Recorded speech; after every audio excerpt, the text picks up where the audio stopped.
Welcome back to Excel, a mental evolution podcast. I'm your host, Dr. Seth Rose, and this is episode 3.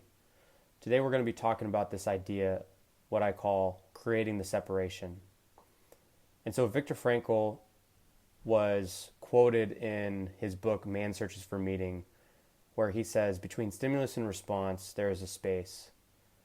And within that space, and here I'm paraphrasing, we have an opportunity to create the separation. We can broaden that space to respond versus reacting to stimuli in your environment. So what I mean by that is,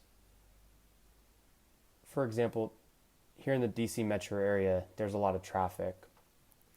And maybe a car cuts you off while you're driving home from work one day. Now, your immediate reaction to that situation might be wanting to speed up and tailgate them, or flipping them the bird, or maybe yelling like, "What are you doing?"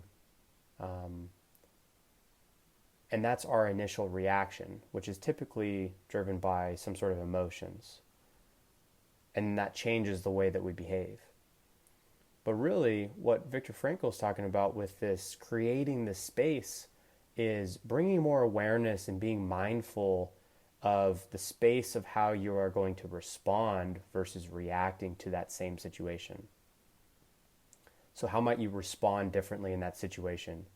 Well, maybe you just slow down, or maybe you just accept that they need to get somewhere quicker and you just brush it off. Maybe they're having a bad day and they thought that they were just going to take it out on you by cutting you off. So we've all been there.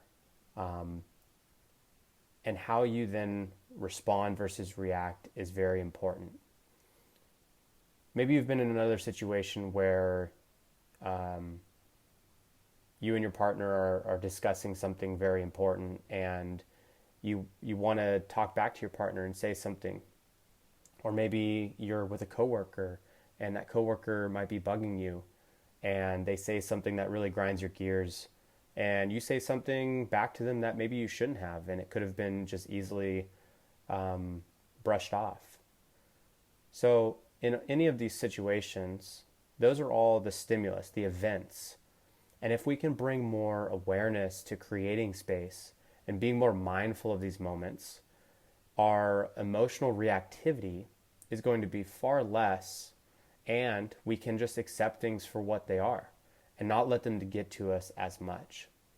And so with the various episodes that are coming down the pipe, there's going to be some strategies that you can use, such as episode 2 with the breath, that you can intentionally focus in on your breathing as an anchor to be more mindful and to create that space. So I just want to give you that little nugget here. And no, it's not because I got cut off by someone driving home today from work. But thanks for stopping by today, and we'll see you again next time.